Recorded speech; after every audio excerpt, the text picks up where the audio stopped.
Physical সায়েন্সের যেটা শুরু হয়েছিল আজকে হচ্ছে 3 নম্বর ক্লাস। বলতে পারো যে কেমিস্ট্রি পার্টটাই ধরেছি। বেসিক জিনিস যেগুলো হয়, বিশেষ করে যেমন 1 থেকে 20 পরমাণু ক্রমাঙ্ক পর্যন্ত যে মৌলগুলো থাকে তাদের চিহ্ন, পরমাণু ক্রমাঙ্ক, যোজ্যতা, আণবিক ভর, তারপরে হচ্ছে কিভাবে সংকেত বের করবে, সেগুলো আগের দিনকে দেখিয়ে দিয়েছিলাম। ওই আগেও বলেছি যে ওখান থেকে ওই জিনিসগুলো কিন্তু না শিখেলে এই জিনিসগুলো বুঝতে পারবে না।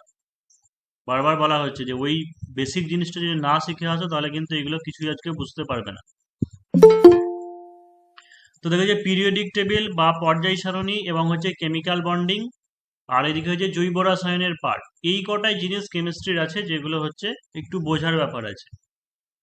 পিরিয়ডিক টেবিল বা পর্যায় সারণী জিনিসটা কি হচ্ছে, যে মোট সব মিলে যতগুলো এখনো পর্যন্ত মৌল আবিষ্কার হয়েছে, প্রায় হচ্ছে 118টা মৌল আবিষ্কার হয়েছে। এই যে মৌল বা হচ্ছে এলিমেন্ট, মানে একটি মাত্র পরমাণু বিশিষ্ট সেই পদার্থগুলোকে কি বলা হচ্ছে, মৌল বলা হচ্ছে। যেমন হচ্ছে hydrogen, helium, lithium, boron, oxygen, nitrogen, একটি মাত্র পরমাণু বিশিষ্ট এইগুলোকে বলা হয়েছে মৌল বা হচ্ছে এলিমেন্ট। তো এই যে মৌলগুলিকে একটা সুসংবদ্ধভাবে সাজানোর যে প্রক্রিয়া, যেমন বায়োলজির ক্ষেত্রে আছে যে প্রাণী জগৎ বা উদ্ভিদ জগৎ বিভিন্ন আছে, অ্যাসকেলমেন্থিস, প্ল্যাটিহেলমিনথিস, প্রোটোজোয়া, পরিফেরা, নিডারিয়া, টিনোফেরা বলে এরকম বিভিন্ন আছে, সেই পর্বের মধ্যে কারা কারা পড়ছে। তো সেই রকমই এই যে পদার্থগুলো, যে মৌলগুলো আছে, সেই মৌলগুলোকে একটা সুসজ্জিতভাবে রাখা হবে যাতে সহজেই শনাক্তকরণ করা যায়। তো সেই কারণের জন্য হয়েছে পিরিয়ডিক টেবিল বা পর্যায় সারণী, সেটা শুরু হয়েছিল, কিন্তু এর ইতিহাস আছে অনেক। তো 1 নম্বর যদি দেখা যায় তাহলে হচ্ছে পর্যায় সারণীর ইতিহাস প্রথম হচ্ছে ডোবেরিনার করে, মানে ডোবেরিনার যেটা, এটা হচ্ছে বিজ্ঞানীর নাম, এবং তার যে সূত্র তার নাম হচ্ছে কি ত্রয়ী সূত্র। তাহলে 1 নম্বর দিতে পারে যে ত্রয়ী সূত্র কে আবিষ্কার করেন, ডোবেরিনার। আবার বলতে পারে যে ডোবেরিনারের ত্রয়ী সূত্রটি কি, সেটা হচ্ছে রাসায়নিক ধর্মের মধ্যে মিল আছে এমন 3টি মৌলের, 2টি মৌলের পারমাণবিক ভর, এখানে ভর হয়েছে, পারমাণবিক ভরের গড় তৃতীয় মৌলটির সমান। এটা মানে কি বলছে, যেমন লিথিয়াম, সোডিয়াম এবং হচ্ছে পটাশিয়াম, এই যে 3টে মৌল আছে, লিথিয়ামের পারমাণবিক ভর হচ্ছে 7, পটাশিয়ামের হচ্ছে 39, আর সোডিয়ামের হয় 23। তাহলে কি দাঁড়াচ্ছে, সোডিয়াম ইকুয়াল টু লিথিয়াম এবং হচ্ছে পটাশিয়াম, এদের গড় মানে এদের যোগফল করে 2 দিয়ে ভাগ করলে যেটা হবে 7 যোগ 39, 46, 46/2 মানে হচ্ছে 23, সেটা হয় সোডিয়ামের। তো ডোবেরিনার এইরকম ভাবে খুঁজতে শুরু করে, এবং লিথিয়াম, সোডিয়াম, পটাশিয়াম, এরপরে আর কিছু কিছু মৌল পাই, কিন্তু দেখা গেল যে অনেক বেশি সময় সাপেক্ষ হয়ে যাচ্ছে এবং হচ্ছে সবগুলো মিলছে না, মানে সমস্ত মৌলগুলোকে তিনি সাজাতে পারলেন না, মানে কিছু কিছু মৌলের ক্ষেত্রে এই ব্যাপারটা খাটলো। সেই কারণের জন্য পর্যায় সারণী যে ব্যাপারটা, সেটা হচ্ছে আর বেশি দূর এগোনো গেল না। তাহলে ডোবেরিনার প্রথম চেষ্টা করেছিলেন তার ত্রয়ী সূত্র দিয়ে, যে রাসায়নিক ধর্মের মধ্যে মিল আছে, ঠিক আছে, এমন 3টে মৌল যাদের 2টি মৌলের পারমাণবিক ভরের গড় অন্য মৌলটির সঙ্গে সমান হবে। এবার তারপরে কে এলেন, নিউল্যান্ডের কি বলা হচ্ছে, অষ্টক সূত্র। নিউল্যান্ডের হচ্ছে অষ্টক সূত্র, মানে প্রতি অষ্টম মৌলের রাসায়নিক ধর্মের পুনরাবৃত্তি হয়। যেমন পরপর মৌলগুলিকে সাজালে কি হয়, hydrogen, helium, lithium, beryllium, boron, carbon, nitrogen, oxygen, fluorine, neon. তাই তো, দেখো হিলিয়াম থেকে যদি আমি পরের 8টা মৌল খুঁজি, মানে এখান থেকে 8টা মৌল মানে কি, লিথিয়াম গুলো 1 2 3 4 5 6 7 8, কোথায় এলাম, নিয়নে। তাহলে কি দাঁড়ালো আমাদের, হিলিয়াম হচ্ছে একটা নিষ্ক্রিয় গ্যাস, নিয়ন হচ্ছে একটা নিষ্ক্রিয় গ্যাস। যদি আমরা হাইড্রোজেন থেকেও শুরু করি, তাহলে হাইড্রোজেন হচ্ছে 1 নম্বরে আছে, হাইড্রোজেনের পরে কি হচ্ছে 1 2 3 4 5 6 7 8, হাইড্রোজেনের পরে হচ্ছে অক্সিজেন। কিন্তু সবগুলোর ক্ষেত্রে কিন্তু মিলিয়ন এরকম হলো, বা অন্য কিছু কিছু ক্ষেত্রে এরকম খাটছে, কিন্তু সবগুলোর ক্ষেত্রে হয়তো খাটছে না। এরকম ভাবে কি হয়েছে যে নিউল্যান্ডের অষ্টক সূত্র যেটা, সেটা হচ্ছে ব্যর্থ হয়ে গেল, মানে কিছু মৌলগুলোর ক্ষেত্রে সাজানো গেল। তারপর হচ্ছে লোথার মিয়ার বলে একজন বিজ্ঞানী ছিলেন, যিনি পারমাণবিক আয়তন অনুযায়ী মৌলগুলিকে সাজানোর চেষ্টা করেন, কিন্তু সেই ক্ষেত্রে সবগুলো ঠিকঠাক হয়নি। এরপরে আসল যে আসে সেটা হচ্ছে দিমিত্রি মেন্ডেলিভ। দিমিত্রি পুরো নামটা দেখে নাও, যে বিভিন্ন সীমাবদ্ধতা দেখা মানে পাওয়ার জন্য এগুলো ব্যর্থ হয়ে যায়, এবং হচ্ছে দিমিত্রি মেন্ডেলিভ আসেন, যিনি মৌলগুলোকে একটা হচ্ছে সাজানোর চেষ্টা করেন, মৌলগুলোকে যথাযথভাবে ভালোভাবে সাজানোর চেষ্টা করেন। অর্থাৎ দিমিত্রি মেন্ডেলিভ যে, তাকেই ফাদার অফ পিরিয়ডিক টেবিল বলা হয়, মানে হচ্ছে পর্যায় সারণীর জনক বলা হয়, তাকে পর্যায় সারণীর জনক বলা হয়।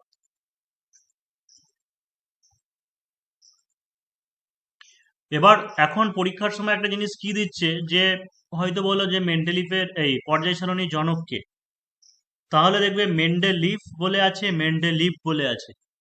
এবার এই দুটোর মধ্যে গুলিয়ে ফেললে হবে না। ডেসক্রিপটিভে যেহেতু মেন্সের ক্ষেত্রে তোমাকে শুধু মানে কোনো অপশান থাকবে না, সেই কারণে যেন তোমাকে পুরো নামটাই লিখতে হবে। দেখে নাও যে জনন বংশগতি যে আছে সে হচ্ছে কি মেন্ডেলিভ, এই সরি মেন্ডেলিভ বলছে, গ্রেগর জোহান মেন্ডেল, ও হচ্ছে মেন্ডেল। আর যে আমাদের মানে পিরিয়ডিক টেবিলের জনক, পর্যায় সারণীর জনক, তার নাম হচ্ছে মেন্ডেলিভ। তো হচ্ছে পুরো নামটা হচ্ছে দিমিত্রি মেন্ডেলিভ, আর ওইদিকে হচ্ছে গ্রেগর জোহান মেন্ডেল।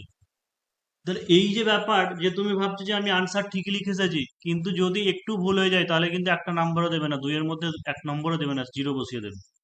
আবার এই জিনিসটা হতে পারে শুধু সংক্ষেপে ছোট নাম জানলে হবে না, মানে যতটা সম্ভব পুরো নামটা লেখার চেষ্টা করবে, যে শুধু মেন্ডেলিভ না লিখে দিমিত্রি মেন্ডেলিভ যেহেতু পুরো নাম, সেটাই লেখার চেষ্টা করবে, না হলেও হয়তো কিছু নাম্বার কেটে নিতে পারে। তাহলে কি হলো, যে প্রথমে এলো আমাদের ডোবেরিনার, তাই তো ডোবেরিনার, তারপরে হচ্ছে নিউল্যান্ড এলো, তারপরে হচ্ছে লোথারমিয়ার এলো, এবং এরপরে এলো কি দিমিত্রি মেন্ডেলিভ। এবং মেন্ডেলিভের যে পর্যায় সারণী বা পর্যায় সূত্র, সেটাই আমরা এখন পড়ছি বর্তমানে, কিন্তু তার মাঝে আর একটা ছোট্ট গল্প আছে। তাহলে যে মেন্ডেলিভের পর্যায় সারণী, মেন্ডেলিভকে কি বলা হয়েছে, পর্যায় সারণীর জনক বলা হয়েছে। ফাদার অফ পিরিয়ডিক টেবিল যদি বলে তাহলে অবশ্যই মেন্ডেলিভকেই বলবো, কিন্তু যেটা আধুনিক পর্যায় সারণী সেটা হচ্ছে অন্য কাউকে বলা হয়, মোজলে, সেটা আমরা পরে আসছি। তো মেন্ডেলিভের যে পর্যায় সারণী, সেখানে কি হলো, যে ক্রমবর্ধমান পারমাণবিক গুরুত্ব অনুযায়ী তিনি মৌলগুলিকে সাজান, যেখানে 7টা পর্যায় এবং হচ্ছে 9টা শ্রেণী আছে। তিনি পারমাণবিক গুরুত্ব অনুযায়ী মৌলগুলিকে সাজান। এটাও কোশ্চেন আসে, যেমন সেন্ট্রালের পরীক্ষাগুলোতে তো প্রায় আসে, যে মেন্ডেলিভের যে পর্যায় সারণী সেখানে মৌলগুলিকে কিভাবে সাজানো হয়। অপশনে দেওয়া থাকবে পরমাণু ক্রমাঙ্ক, বিতে দেওয়া থাকবে পারমাণবিক গুরুত্ব, সিতে দেওয়া থাকলো হয়তো ইলেকট্রন সংখ্যা অনুযায়ী, বা হয়তো পারমাণবিক আয়তন অনুযায়ী, এরকম অপশন দিতে পারে। তো যে মেন্ডেলিভের যে পর্যায় সারণী সেটা হচ্ছে পারমাণবিক গুরুত্ব অনুযায়ী পরপর মৌলগুলিকে সাজানো হয়, যেখানে 7টা পর্যায় ছিল এবং হচ্ছে 9টা শ্রেণী ছিল, 7টা পর্যায় এবং 9টা শ্রেণী। মানে এইভাবে যে মৌলগুলো থাকে এই বরাবর, সেগুলোকে বলা হচ্ছে পর্যায়, আর উপর বরাবর যেগুলো এরকম ভাবে থাকবে এগুলোকে বলা হচ্ছে কি শ্রেণী। তো প্রথমে তার 7টা পর্যায় এবং হচ্ছে 9টা শ্রেণী ছিল। এবার মেন্ডেলিভের ক্ষেত্রে কি হলো, যে কিছু কিছু ত্রুটি দেখা গেল। কি নম্বর, 1 নম্বর হচ্ছে কিছু মৌলের পারমাণবিক গুরুত্ব বেশি থাকা সত্ত্বেও তাদের আগে স্থান দেওয়া হয়, মানে ক্রমবর্ধমান পারমাণবিক গুরুত্ব অনুযায়ী সাজানো হচ্ছে, কিন্তু যেমন হচ্ছে আর্গন আর পটাশিয়াম যদি দেখা যায়, তাহলে হচ্ছে আর্গনের পারমাণবিক গুরুত্ব কিন্তু বেশি, ঠিক আছে, পটাশিয়ামের কিন্তু কম। কিন্তু কি হয়, আর্গন আগে স্থান পায়, তারপরে পরে কি হয় পটাশিয়াম স্থান পায়। এর ব্যাখ্যা তিনি দিতে পারেনি, কিন্তু আর্গনকেই প্রথমে রেখেছিলেন, পরে পটাশিয়ামকে রেখেছিলেন, বা অ্যাকচুয়ালি তাই হবে, কিন্তু এর ব্যাখ্যা মেন্ডেলিভ দিতে পারেননি। এরকম কোবাল্ট এবং নিকেলকে নিয়ে সমস্যা হয়, কোবাল্ট নিকেলকে নিয়ে এরকম সমস্যা হয়, যে কিছু কিছু মৌল দেখা যায় পারমাণবিক গুরুত্ব বেশি থাকা সত্ত্বেও তাকে আগে দিয়ে দেওয়া হচ্ছে, কিন্তু যেখানে তিনি পর্যায় সারণীতে নিজেই বললেন যে পারমাণবিক গুরুত্ব অনুযায়ী আমি মৌলগুলোকে সাজাচ্ছি, তাহলে এর ব্যাখ্যা তিনি দিতে পারেননি, 1 নম্বর। 2 নম্বর হচ্ছে হাইড্রোজেন। হাইড্রোজেন এমন একটা মৌল যে প্রথম শ্রেণীর যে ক্ষার ধাতু, সেই ক্ষার ধাতুর মতো আচরণ করে। আবার সপ্তম শ্রেণীতে হ্যালোজেন মৌলগুলো রাখা হয়, যেমন হচ্ছে ফ্লোরিন, ক্লোরিন, ব্রোমিন, আয়োডিন, ওদের মতো আচরণ করে। তো এই হাইড্রোজেনের অবস্থান স্পষ্ট ছিল না, এই জন্য হাইড্রোজেনকে দুষ্ট মৌল আখ্যা দেন। তাই হাইড্রোজেন এমন পরিস্থিতি হয়েছিল যে হাইড্রোজেনকে প্রথম শ্রেণীতেও রাখা যায়, আবার হচ্ছে 7B শ্রেণীতে, সপ্তম শ্রেণীতেও রাখা যেতে পারে। তো এইটার তিনি যথাযথ ব্যাখ্যা দিতে পারেননি।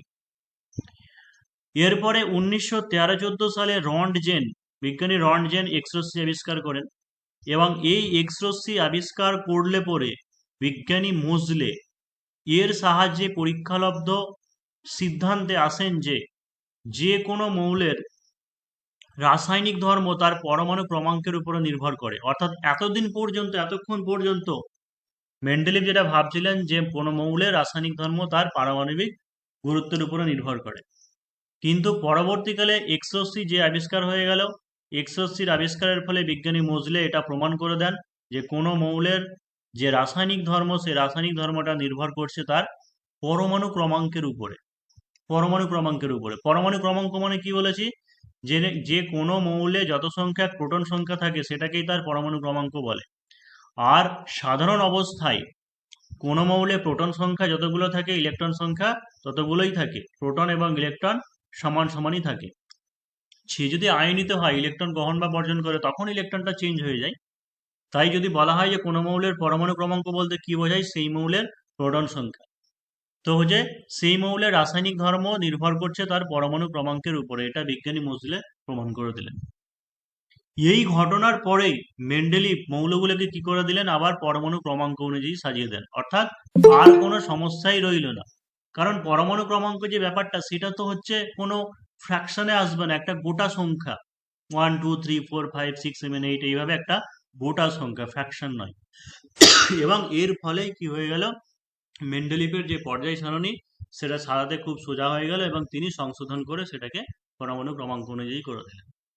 তাহলে এখন প্রশ্ন হচ্ছে যে আধুনিক পর্যায় সারণীর জনক তাহলে কাকে বলবো, মেন্ডেলিভকে বলবো নাকি মোজলেকে বলবো? কারণ মোজলে পিরিয়ডিক টেবিল নিয়ে গবেষণা করেননি, বা তিনি সেটা নিয়ে কাজ করছিলেন না। তিনি এক্সওসি আবিষ্কার হলেন, সেই এক্সওসির ব্যাপারটা নিয়ে তিনি পর্যবেক্ষণ করছিলেন। এবার এটা নিয়ে অনেক কনফিউশন থেকে অনেক বইয়ে আধুনিক পর্যায় সারণীর জনককেও কিন্তু বিজ্ঞানী মেন্ডেলিভকেই বলে দেন। কিন্তু রেলের বলো বা সেন্ট্রালের অনেক জায়গাতেই যেটা আনসার আধুনিক পর্যায় সারণীর জনক, ঠিক আছে, সেটা তোমার ইয়েকেই নিয়েছে, মানে মোজলেকেই নিয়েছে। যে আধুনিক পর্যায় সারণীর জনক যেটা, সেটা হচ্ছে মোজলেকেই নিয়েছে। তার কারণটা হচ্ছে তিনি যদি সেটা প্রমাণ না করতেন যে এই যে কোনো একটা মৌলের রাসায়নিক ধর্ম তার পরমাণু ক্রমাঙ্কের উপর নির্ভর করছে, এটা প্রমাণ না করলে তো ভুলটা সারা জীবন ওটাই থেকে যেত। তাই সেই কারণে যেন আধুনিক পর্যায় সারণীর জনক বললে অবশ্যই মোজলেকে বলবে।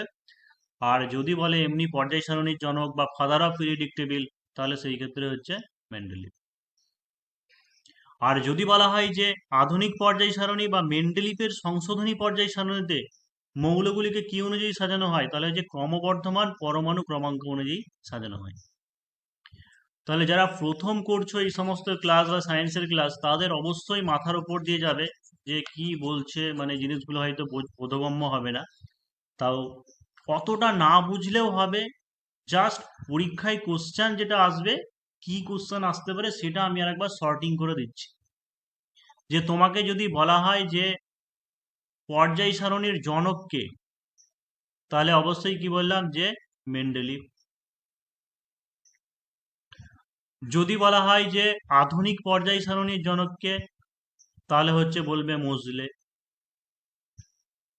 যদি বলা হয় মেন্ডেলিভের যে পর্যায় সারণী ছিল, সেই মেন্ডেলিভের পর্যায় সারণীতে মৌলগুলিকে কি অনুযায়ী সাজানো হয়, তাহলে হচ্ছে পারমাণবিক গুরুত্ব অনুযায়ী সাজানো হয়। পারমাণবিক গুরুত্ব অনুযায়ী সাজানো হয়। শুধু শুধু যখন বলছে মেন্ডেলিভের পর্যায় সারণীকে কিভাবে সাজানো হয়, মৌলগুলিকে তাদের পারমাণবিক গুরুত্ব অনুযায়ী সাজানো হয়।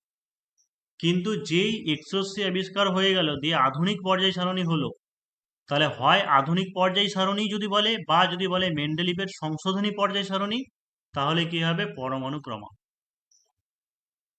ঠিক আছে, আধুনিক পর্যায় সারণী বা মেন্ডেলিভের সংশোধনী, মানে মেন্ডেলিভের সংশোধনী পর্যায় সারণী যেটা, সেটাই হচ্ছে আধুনিক পর্যায় সারণী। সেটাই হচ্ছে পরমাণু ক্রমাঙ্ক অনুযায়ী সাজানো হচ্ছে। তাহলে এতক্ষণ যতটুকু আমরা পড়লাম তার মধ্যে জিস্ট করলে হচ্ছে এইটুকুই দাঁড়ায়। খুব একটা বেশি না বুঝলেও জাস্ট এইটুকুই মাথা রাখবে, তাহলেই হবে। আর এটা মনে রাখবে যে এটাও অনেকবার কোশ্চেন এসেছে যে কোনো মৌলের রাসায়নিক ধর্ম তার কিসের উপরে নির্ভর করে, তার পরমাণু ক্রমাঙ্কের উপরে নির্ভর করে।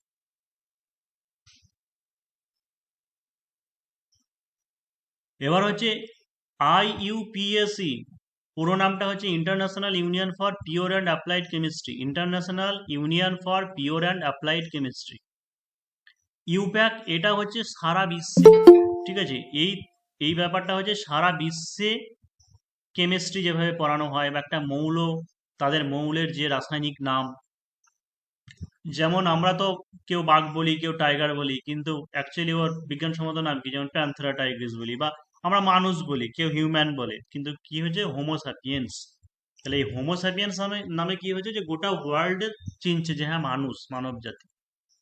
তো সেই রকমই ইউপ্যাক সেই রকমই একটা সংস্থা, যারা এই কেমিস্ট্রি বা রাসায়নিক বিভাগের যে সমস্ত পদার্থ আছে বা মৌল আছে, এদেরকে নামকরণ করে।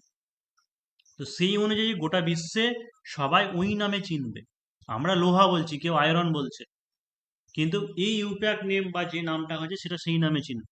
তো তারা আবার পরবর্তীকালে মৌলগুলিকে 7টি পর্যায় এবং 18টি শ্রেণীতে রাখেন। এই আধুনিক দীর্ঘ পর্যায় সারণী, যেটা আধুনিক দীর্ঘ পর্যায় সারণীর জনক হচ্ছে বিজ্ঞানী নিলস বোর। তাহলে আরেকবার সর্টিং করে দিচ্ছি যে তিনটা আমরা পরপর পর্যায় সারণী পেলাম। 1 নম্বর হচ্ছে মেন্ডেলিপের পর্যায় সারণী, যেখানে ছিল 7টি পর্যায় এবং ছিল 9টি শ্রেণী। তারপর আমরা কি বললাম? যে মেন্ডেলিপের বা হচ্ছে আধুনিক পর্যায় সারণী, যেখানে ওই একই সেম 7টি পর্যায় 9টি শ্রেণী, সেই সঙ্গে শূন্য শ্রেণী যেটা, সেটা আবিষ্কার হয়েছিল, মানে ওই যেখানে নিষ্ক্রিয় গ্যাসগুলিকে রাখা হবে। এটা এটা আধুনিক বা মেন্ডেলিভের সংশোধনী। আর আরেকটা আমরা লাস্টে কি পাচ্ছি? সেটা হচ্ছে আধুনিক দীর্ঘ পর্যায় সারণী। আধুনিক দীর্ঘ পর্যায় সারণী, যেখানে 7খানা পর্যায় থাকছে আর 18টা শ্রেণী থাকছে। তাহলে প্রথম পর্যায়ে কি আছে? প্রথম পর্যায়ে 2টি মৌল, দ্বিতীয় এবং তৃতীয় পর্যায়ে হচ্ছে 8টা মৌল থাকে, চতুর্থ এবং পঞ্চম পর্যায়ে 18টা মৌল থাকে, এবং ষষ্ঠ পর্যায়ে 32টা মৌল থাকে। তো এটা একটা দিতে পারে যে কোন পর্যায়ে সর্বাধিক মৌল থাকে বা কতগুলি থাকে। তাহলে যে ষষ্ঠ পর্যায়ে সর্বাধিক মৌল থাকে, মানে 32টা মৌল থাকে। আর সপ্তম পর্যায়ে, যেটা লাস্ট পর্যায়ে, সেটা হচ্ছে অসম্পূর্ণ, আস্তে আস্তে যেমন যেমন মৌল আবিষ্কার হচ্ছে ওর মধ্যে থাকছে। এবার হচ্ছে প্রথম শ্রেণীর যে মৌলগুলো, প্রথম শ্রেণীর মৌলগুলোকে কি বলা হয়? ক্ষার ধাতু বলা হয়। দ্বিতীয় শ্রেণীর যে মৌলগুলো, সেগুলোকে ক্ষারীয় মৃত্তিকা ধাতু বলা হয়। এগুলো কোশ্চেন দিতে পারে এমনি জিকে হিসাবে, যে ক্ষার ধাতু বলা হয় কোন শ্রেণীর মৌল? প্রথম শ্রেণীর। দ্বিতীয় শ্রেণীর হচ্ছে ক্ষারীয় মৃত্তিকা। সপ্তম শ্রেণীর মৌলগুলিকে হ্যালোজেন মৌল বলা হয়, ভীষণ ইম্পর্টেন্ট। আর 18 শ্রেণীতে অবস্থিত মৌলগুলিকে নিষ্ক্রিয় গ্যাস বা হচ্ছে নোবেল গ্যাস বলা হয়। এবারে এই ট্রিকটা, একটা জিনিস মনে রাখছি যেটা পরবর্তীকালে বিশাল কাজে লাগবে, যে প্রথম শ্রেণী, ঠিক আছে, এখানে যে মৌলগুলো থাকবে সেই মৌলগুলো কি? হাই লিনাকে রুবি ছুঁয়ে ফেলেছে। হাই মানে কি হচ্ছে? হাই দিয়ে হচ্ছে হাইড্রোজেন। লিনা, লয়সি দেওয়া আছে, মানে কি ইংরেজিতে বানান বলি আমরা এলআই, মানে হচ্ছে লিথিয়াম। না না মানে কি হচ্ছে? এন এ মানে হচ্ছে সোডিয়াম। কে কে মানে হচ্ছে কে মানে পটাশিয়াম। তারপর হচ্ছে রুবিডিয়াম, তারপর হচ্ছে সিজিয়াম। তাহলে প্রথম শ্রেণীর যে মৌলগুলো, এগুলোই যে hydrogen, lithium, sodium, potassium, rubidium, caesium, মানে উপর থেকে নিচে যেগুলো থাকে সেগুলোকে শ্রেণী বলা হচ্ছে। তাহলে হচ্ছে এই যে মৌলগুলো থাকবে, এই মৌলগুলোকে কি বলা হয়? ক্ষার ধাতু বলা হয়। আর আমরা দ্বিতীয় শ্রেণী যেটা বললাম, দ্বিতীয় শ্রেণীতে যে মৌলগুলো থাকবে সেগুলোকে ক্ষারীয় মৃত্তিকা ধাতু। ক্ষারীয় মৃত্তিকা ধাতু সেইগুলো কি কি? বিরিয়ানি, মোগলাই, কাবাব, সরিয়ে বাটিতে রাখো। বিরিয়ানি মানে কি? Beryllium, B. মোগলাই মানে কি? Magnesium, MG. কাবাব মানে কি? CA, calcium. সরিয়ে, এসআর। বাটিতে মানে হচ্ছে বেরিয়াম, বিএ। রাখো মানে হচ্ছে আরএ, রেডিয়াম। এইগুলো কেন বলছি? তার কারণ এর পরবর্তীকালে দেখবে যে প্রথম শ্রেণী বা দ্বিতীয় শ্রেণীতে যে মৌলগুলো দেবে সেইগুলোকে হয়তো বললে পারমাণবিক আকার অনুযায়ী সাজাও, বা এদের জারণ সংখ্যা বা এই জারণ বা বিজারণ অনুযায়ী সাজাও, তখন তো আমাকে মনে রাখতে হবে। আর একটা জিনিস যেটা মনে রাখতে হবে, সেটা যে সপ্তম শ্রেণী, 7B, ঠিক আছে, হয় যেটা আমরা বলি মেন্ডেলিভের পর্যায় সারণী, সেটা হচ্ছে 7B বলা হয়, বা যেটা আধুনিক পর্যায় সারণী সেটা হচ্ছে 17 নম্বর শ্রেণী। এখানে কোনো ছন্দ ছড়া নয়, জাস্ট এমনি মনে রাখো যে fluorine, chlorine, bromine, iodine. Fluorine, chlorine, bromine, iodine. আর যেটা নিষ্ক্রিয় গ্যাসগুলোকে কি বললাম যে 18 শ্রেণীতে রাখা হবে। মানে এখানে কি থাকবে, হাইড্রোজেন, এই হিলিয়াম, তারপরে হচ্ছে নিয়ন, তারপরে হচ্ছে আর্গন, তারপরে হচ্ছে জেনন, রেডন, তারপরে হচ্ছে ক্রিপ্টন। ঠিক আছে, এইগুলো হচ্ছে নিষ্ক্রিয় গ্যাস, ওইগুলোকে নোবেল গ্যাস বলা হয়। তাহলে এই কটা মনে রাখলে হবে। মাঝের মৌলগুলোকে কে কত নম্বরে আছে পড়বেও না, মনে রাখারও দরকার নেই। যে প্রথম শ্রেণী hydrogen, lithium, sodium, potassium, rubidium, caesium. তারপরে দ্বিতীয় শ্রেণীতে আছে বেরিলিয়াম, ম্যাগনেসিয়াম, এইগুলো এইগুলো।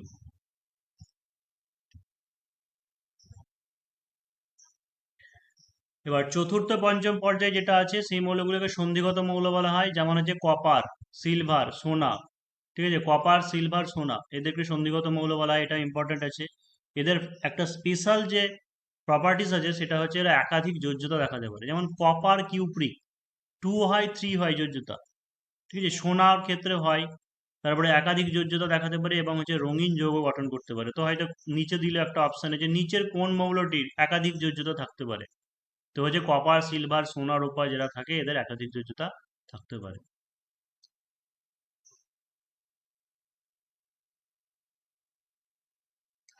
এবার দেখো যে কি করব, যে বিভিন্ন মৌলের পর্যায় সারণীতে অবস্থান, বিভিন্ন মৌলের পর্যায় সারণীতে অবস্থান মানে পরপর সাজিয়ে নিয়েছি। এটা কিন্তু আগে বলেছি যে এই যে 1 থেকে 20 পর্যন্ত যে মৌলগুলো আছে এগুলো যদি আগে থেকে মুখস্থ না করে থাকো তাহলে কিন্তু পারবে না, বুঝতে পারবে না।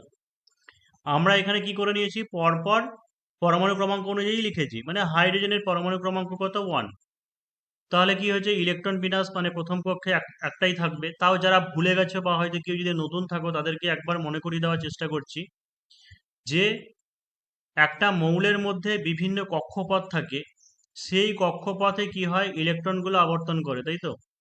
তাই প্রথম যে কক্ষপথ, কে কক্ষে 2টি ইলেকট্রন থাকে, এল কক্ষে সর্বাধিক 8টা ইলেকট্রন থাকে, এম কক্ষে সর্বাধিক 18টা ইলেকট্রন থাকে। তাহলে হাইড্রোজেন 1 হলো, 1 মানে কি, এই জটা কক্ষপথ হবে সেটাকে কি বলা হয়, পর্যায়। মানে হচ্ছে প্রথম পর্যায়, প্রথম শ্রেণী, প্রথম পর্যায়। আর লাস্টে যটা ইলেকট্রন থাকবে সেটাকে বলা হয় শ্রেণী। তাহলে কি দাঁড়ালে, প্রথম পর্যায় প্রথম শ্রেণী। হিলিয়াম কত হচ্ছে 2 নম্বর, ইলেকট্রন বিন্যাস মানে কে কক্ষে 2টি ইলেকট্রন থাকবে। তাহলে কি দাঁড়ালো, প্রথম পর্যায় লাস্টে কটা ইলেকট্রন আছে, 2টো, তাহলে কি হবে, দ্বিতীয় শ্রেণী। লিথিয়াম কত হচ্ছে 3, ইলেকট্রন বিন্যাস কি হবে, প্রথম কক্ষে 2টি ইলেকট্রন থাকবে। মানে এখানে কি লেখা যায়, কে কক্ষে সর্বাধিক 2টি থাকবে। তাহলে পরের কক্ষে কটা থাকবে, 3টের মধ্যে 2টো চলে গেল আর একটা থাকবে। তাহলে এবার দেখো কি হলো, কটা কক্ষপথ হলো, মানে প্রথম কক্ষে 2টা, পরের কক্ষে একটা, মানে 2টো কক্ষপথ হয়ে গেল। সেই জন্য পর্যায় চেঞ্জ হয়ে যাবে। তাহলে কি হবে, দ্বিতীয় পর্যায়। আর লাস্টে 1 আছে মানে কি হবে, প্রথম শ্রেণী। বেরিলিয়াম হচ্ছে কত, 4, মানে 2 তাহলে কি থাকবে, দ্বিতীয় পর্যায়েই থাকবে। লাস্টে 2 আছে মানে কি হবে, দ্বিতীয় শ্রেণী। বোরনের হচ্ছে 5, মানে কি হচ্ছে, ইলেকট্রন বিন্যাস 2 3, তার মানে কি হবে, দ্বিতীয় পর্যায়, লাস্টে 3 আছে মানে কি তৃতীয় শ্রেণী। এইভাবে এখন কি হবে, চলতে থাকবে।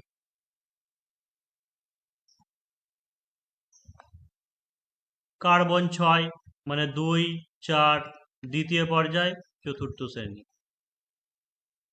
নাইট্রোজেন 7, 2 5, দ্বিতীয় পর্যায় পঞ্চম শ্রেণী। অক্সিজেন 8, 2 6, মানে দ্বিতীয় পর্যায় ষষ্ঠ শ্রেণী। ফ্লুরিন 9, 2 7, তাহলে দ্বিতীয় পর্যায় সপ্তম শ্রেণী। তারপরে হচ্ছে নিওয়ান 10, 2, তারপরে হচ্ছে 8, তাহলে হচ্ছে দ্বিতীয় পর্যায়। হ্যাঁ, এই দ্বিতীয় পর্যায়ে বলছি, নিয়নকে কি বলেছিলাম, যে মেন্ডেলিপের যে পর্যায় সারণী সেখানে হচ্ছে বা হচ্ছে আধুনিক পর্যায় সারণী সেখানে শূন্যতে রাখা হয়েছিল। আর যেটা আধুনিক দীর্ঘ পর্যায় সারণী সেখানে 18 নম্বর শ্রেণীতে রাখা হয়েছে। তাই কোশ্চেনটা দেখে নেবে, যদি বলে যে মেন্ডেলিপের পর্যায় সারণীতে কোথায় রাখা হয়েছিল বা আধুনিক পর্যায় সারণী, তাহলে 0। আর যদি বলে আধুনিক দীর্ঘ পর্যায় সারণী তাহলে হচ্ছে 18। এবার দেখো সোডিয়াম থেকে যে খেলা শুরু হবে, যে সোডিয়ামের পরমাণু ক্রমাঙ্ক কত, 11। তাহলে ইলেকট্রন বিন্যাসটা কি হয়েছে, 2, 8, 1। তাহলে এতক্ষণ পর্যন্ত আমাদের দুটো কক্ষপথ হচ্ছিল, তাই তো? এতক্ষণ আমাদের দুটো কক্ষপথ হচ্ছিল, তাহলে সোডিয়াম থেকে 3টে কক্ষপথ হয়ে গেলে, মানে প্রথমে দুটো, তারপরে 8টা, তারপরে একটা। কেন? কারণ আমরা তো সূত্র তো দেখলাম যে প্রথম কক্ষে সর্বাধিক, মানে কে কক্ষে সর্বাধিক দুটো ইলেকট্রন থাকতে পারবে, এল কক্ষে 8টা, আর এম কক্ষে হচ্ছে 18টা। তাহলে প্রথম কক্ষে দুটো দিয়ে দিয়েছি, এল কক্ষে সর্বাধিক 8টা দিয়ে দিয়েছি, আর একটাই পড়ে আছে, মানে তারপরের কক্ষে একটা হলো। তাহলে এবার কি হবে, যে কটা কক্ষপথ হলো, 3টে, মানে কি হবে তাহলে, তৃতীয় পর্যায়। তৃতীয় পর্যায়, লাস্টে একটা ইলেকট্রন হচ্ছে, মানে হচ্ছে প্রথম শ্রেণী। ম্যাগনেসিয়াম 12, তাহলে তৃতীয় পর্যায়, দ্বিতীয় শ্রেণী। অ্যালুমিনিয়াম 13, তৃতীয় পর্যায়, তৃতীয় শ্রেণী।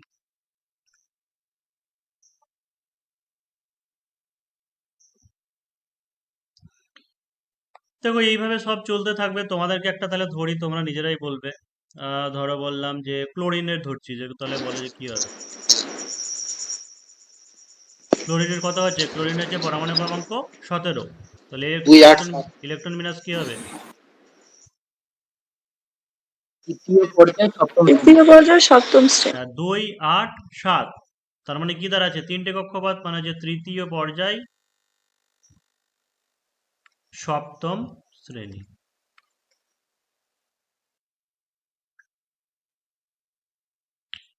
এইভাবে আর্গন, যেটা আর্গন নিষ্ক্রিয় গ্যাস, ঠিক আছে, আর্গন হচ্ছে নিষ্ক্রিয় গ্যাস। তাহলে নিষ্ক্রিয় গ্যাস হলে কোথায় পাবে, যদি মেন্ডেলিভের পর্যায় সারণী বলি হয় 0-তে পাবে, আর যদি আধুনিক দীর্ঘ পর্যায় সারণী বলি তাহলে 18-তে থাকবে।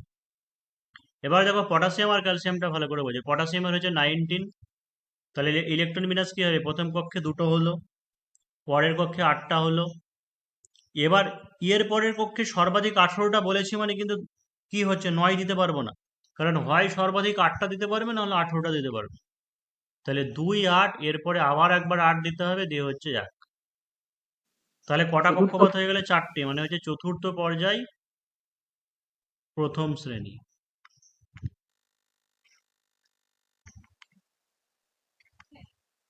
ক্যালসিয়াম হচ্ছে কত, 20, মানে 2, 8, 8, 2। তাহলে চতুর্থ পর্যায়, দ্বিতীয় শ্রেণী। তাহলে এই যে অবস্থানগুলো বললাম, এইগুলো সবই হচ্ছে মেন্ডেলিভের পর্যায় সারণী বা হচ্ছে আধুনিক পর্যায় সারণী। এটাও একটা ছোট্ট করে তাহলে বলে দিই, যদি বলা হয় যে আর একটা কোশ্চেন, সেটা হচ্ছে আধুনিক দীর্ঘ পর্যায় সারণীতে অবস্থান, তাহলে কি করবে।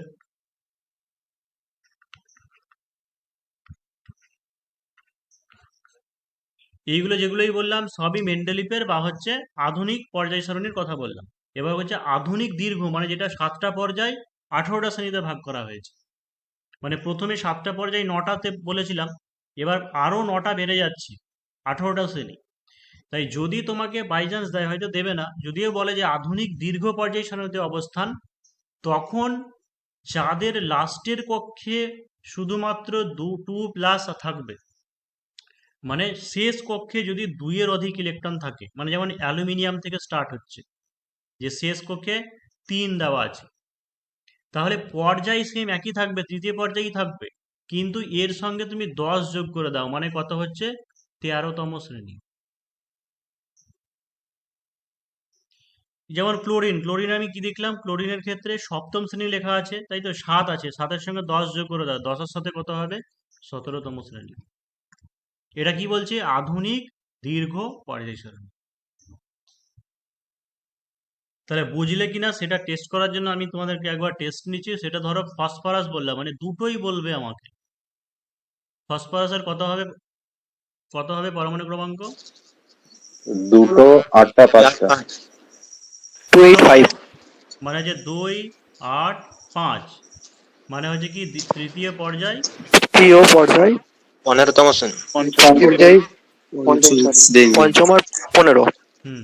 মানে নর্মাল যদি বলা হয় যে আধুনিক আধুনিক পর্যায় সারণী বা মেন্ডেলিভের, তাহলে হচ্ছে পঞ্চম শ্রেণী। আর যদি বলা হয় আধুনিক দীর্ঘ পর্যায় সারণী, তখন কি করব, 10 যোগ করবো, মানে হচ্ছে 15। 15 তাহলে এটাই মনে রাখো যে যাদের শেষ কক্ষে 3টে থেকে শুরু হবে, 3টে বা তার বেশি ইলেকট্রন থাকবে, তখনই আমরা শুধু 10 যোগ করব। কিন্তু যেগুলো 1, 2 আছে লাস্টের কক্ষে, তাদের কিন্তু কোনো চেঞ্জ হবে না। তাদের এমনি পর্যায় সারণী যা আধুনিক দীর্ঘ পর্যায় সারণী সেম একই থাকবে। যেমন সোডিয়াম ম্যাগনেসিয়াম, যে 11তম শ্রেণী হবে না, তৃতীয় পর্যায়ে প্রথম শ্রেণী, সেটা নর্মাল ক্ষেত্রেও বা আধুনিক দীর্ঘর ক্ষেত্রেও একই থাকবে। শুধুমাত্র যাদের 3টে বা তার বেশি ইলেকট্রন থাকবে, তাদেরই শুধু চেঞ্জ হবে।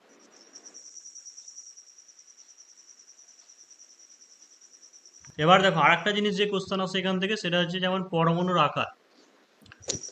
পরমাণুর আকার কি লেখা আছে, বাম থেকে ডানে গেলে গেলে হ্রাস পায়, আর উপর থেকে নিচে নামলে বৃদ্ধি পায়। মানে এখানে কেমন কোশ্চেন দিতে পারে?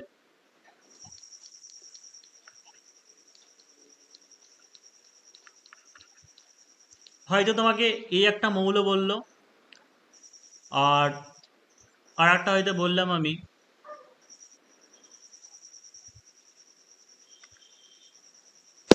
এরকম একটা বললাম, দিয়ে বললো যে পরমাণুর আকার অনুযায়ী সাজাতে, বা বললো এই যে চারটে প্রথমে প্রথমে যেটা দিয়েছে 1 নম্বর কেসে, যে এই যে চারটে মৌল আছে, এদের মধ্যে পরমাণুর আকার কার বেশি। হয়তো বললাম যে পরমাণুর আকার কার বেশি হবে সব থেকে। তাহলে তোমাকে প্রথমে আগে বুঝতে হবে যে এই যে মৌলগুলো দেওয়া আছে, সেটা বাম দিক থেকে ডান দিকে দেওয়া আছে নাকি উপর থেকে নিচে দেওয়া আছে। তাহলে আমরা কি দেখতে পাচ্ছি যে সোডিয়ামের কত হয় পরমাণু ক্রমাঙ্ক 11, তাই তো? সোডিয়ামের পরমাণু ক্রমাঙ্ক 11, ম্যাগনেসিয়ামের হচ্ছে 12, অ্যালুমিনিয়ামের হয় 13, সিলিকনের হয় 14। 11, 12, 13, 14 মানে পরপর দেওয়া আছে, মানে কি এটা বাম দিক থেকে ডান দিকে সাজানো আছে, তাই তো? বাম দিক থেকে ডান দিকে